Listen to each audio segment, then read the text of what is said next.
बिस्मिल्लाहिर्रहमानिर्रहीम।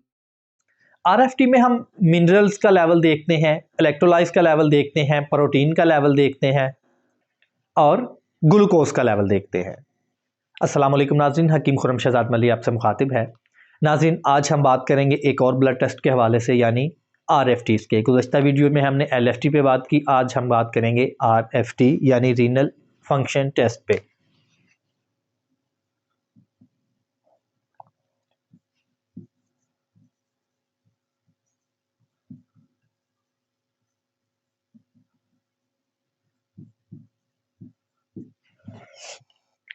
जो renal function test है, ये एक टेस्ट नहीं है, दरअसल ये एक टेस्ट का एक ग्रुप है और इसका मकसद गुर्दों की कारकर्दगी को जांचना है कि यानी गुर्दे हमारे किस लेवल पे काम कर रहे हैं, किस हद तक इनकी कारकर्दगी, इसकी कारकर्दगी से हम मुतमिन हैं या ये कोई अलार्मिंग सिचुएशन की तरफ है या ये ख़राब हो चुके हैं। तो इसको जांचने के लिए हम आरएफटी करवाते हैं, यानी रीनल फंक्शन टेस्ट हम देखते हैं।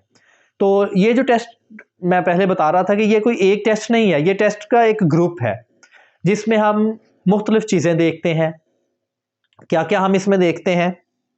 आरएफटी में हम मिनरल्स का लेवल देखते हैं, इलेक्ट्रोलाइट्स का लेवल देखते हैं, प्रोटीन का लेवल देखते हैं और ग्लूकोज का लेवल देखते हैं। आरएफटी गुर्दों का टेस्ट है, यानी गुर्दों की कारकर्दगी जांचने का टेस्ट है, उनकी परफॉर्मेंस देखने का टेस्ट है। तो उसकी परफॉर्मेंस देखने से पहले हमें इसकी अनाटमी आना ज़रूरी है। तो मैं गुज़श्ता एलएफटी वाली वीडियो में भी कह रहा था कि अगर आपको जिगर की जो वर्किंग है, जो साख्त है, उसका पता नहीं चलेगा तो आप उसके टेस्ट को पढ़ के भी यूँ समझे नहीं पढ़ा, आपको कुछ पता नहीं चलेगा। इसी तरह अगर आपको जो हमारे रीनल है यानी कि किडनी है, इनकी अनाटमी का पता नहीं होगा तो आप टेस्ट से भी कुछ हासिल नहीं कर सकेंगे, फिर वो तुक्का लगाने वाली बात होगी। तो इसकी जो कारकर्दगी है, इसका फंक्शन है, ये किस तरह काम करता है, इसका स्ट्रक्चर है और इसकी जो अनाटमी है, उसको आप समझने के लिए दूसरी एक वीडियो मौजूद है, वो देखें। तो उसके बाद आपको इसकी बेहतर से समझ आ सकती है। गुर्दे दरअसल हमारे जिस्म में यूँ समझ लें कि फ़िल्टर का काम करते हैं। जो हमारे नुकसानदेह अज्जा हैं जिस्म में, जिसको हम जिस्म की वेस्टेज कहते हैं, तो ये उनको फ़िल्टर कर देते हैं, उनको जिस्म से ख़ारिज कर देते हैं। बाकी हमारा जो खून है वो प्योर हो जाता है, उससे ये साफ़ करके तो वेस्टेज को अलग कर लेते हैं और फिर वो कुछ वेस्टेज यूरिन के ज़रिए, कुछ हमारे स्टूल के ज़रिए जिस्म से ख़ारिज हो जाती है। तो अगर गुर्दे अपना काम ठीक से ना करें और वही वेस्टेज दोबारा हमारे खून में शामिल होना शुरू हो जाए तो फिर हमारे लिए वो बहुत नुकसानदेह होती है। बाज़ औक़ात तो वो जानलेवा भी साबित हो सकती हैं। और लेकिन अमूमन सूरतों में फिर वो हाथों पे सोजिश आ जाना, चेहरे पे सोजिश, पाँव पे सोजिश, इस तरह के मसाइल और दीगर कई मसाइल जन्म लेते हैं, तो जिनका किसी और वीडियो में हम जिक्र करेंगे। यहाँ पे हम जस्ट आरएफटी रिपोर्ट पढ़ने की बात कर रहे हैं कि आरएफटी रिपोर्ट को पढ़ा कैसे जाता है। तो ये मैंने बता दिया कि हम ये करवाते क्यों हैं। हम इसको गुर्दों की जो सेहत है वो जांचने के लिए करवाते हैं। और इसको पढ़ने के हवाले से आइए लैपटॉप की स्क्रीन पे चलते हैं और वहाँ पे एक सैंपल की रिपोर्ट पहले देखते हैं और फिर देखते हैं उसमें कौन कौन सी वैल्यूज़ आती हैं और वो क्या क्या इंडिकेट करती हैं। जी नाज़रीन, ये एक मरीज़ की आरएफटी की रिपोर्ट है। इसमें हम 3 वैल्यूज़ देखेंगे, एक सीरम क्रिएटिनिन, एक जीएफआर और दूसरी बीयूएन यानी ब्लड यूरिया नाइट्रोजन।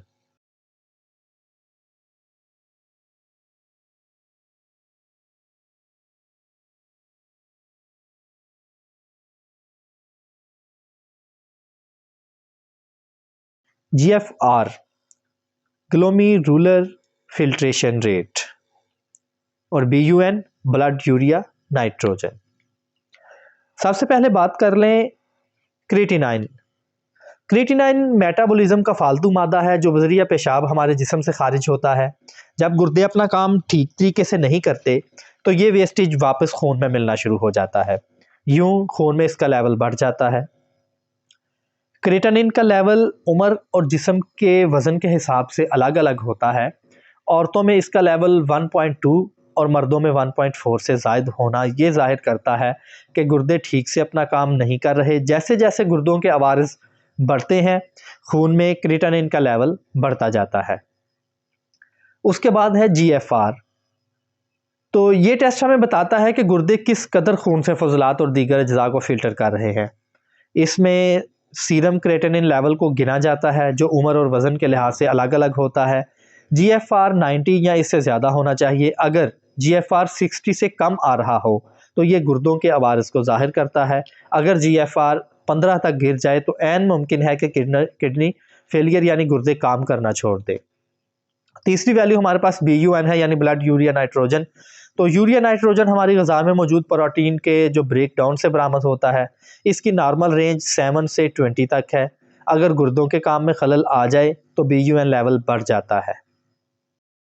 जी नाज़रीन, आपने एक सैंपल की रिपोर्ट देखी और साथ आपने देखा कि उसमें कौन कौन सी वैल्यूज़ को हम डिस्कस करते हैं।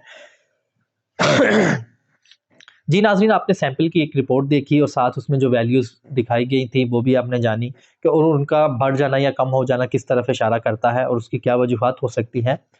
तो हमारे पास एक फार्मूला है जो एलोपैथिक में इस्तेमाल किया जाता है गुर्दों की सेहत जांचने के लिए। तो आइए मैं फार्मूला आपको बोर्ड पे लिख देता हूँ और साथ साथ आपको एक्सप्लेन कर देता हूँ कि इससे हम किस तरह ये अंदाज़ा करते हैं कि गुर्दे किस हद तक काम कर रहे हैं। नाज़रीन, ये हमारे पास फार्मूला है। इसके तहत हम चेक कर सकते हैं जब हमारे पास RFT की रिपोर्ट आ जाती है उसकी हम वैल्यूज़ देख के तो इस फार्मूले को अप्लाई करते हुए चेक कर सकते हैं कि गुर्दे किस हद तक अपना काम कर रहे हैं। तो ये एग्जांपल हम आपको देते हैं। फ़र्ज़ करेंगे 140 है। 140 से हमने एज को माइनस करना है। हमने जिस बंदे की रिपोर्ट करवाई उसकी एज है 35। जब इसको माइनस करेंगे तो 105 ये आ जाएगा। उसको हमने ज़रब दे लेनी है उसके वेट के साथ। वेट फ़र्ज़ करें उसका 70 किलो है। तो जब हम 105 को 70 से ज़रब देंगे तो हमारे पास इसकी वैल्यू आ जाएगी 7350। ये हमारे पास ऊपर वाली वैल्यू आ गई। अब नीचे वाली की बात करें 72, इसको हमने ज़रब किससे देना है, जो हमारा सीरम क्रेटिनाइन की वैल्यू आएगी। तो ये फीमेल में 1.2 तक नॉर्मल है। फ़र्ज़ करें हमने जिसकी रिपोर्ट करी उसका आ गया 1.5। तो जब हमने 72 को 1.5 से मल्टीप्लाई करना है, ज़रब देना है, इसकी वैल्यू हमारे पास आ गई 108। अब हमने इसको एक 7350 को 108 के साथ तकसीम कर देना है। हमारे पास ये वैल्यू आ गई 68। इसको हम 0.85 से ज़रब दे लेंगे, 0.85।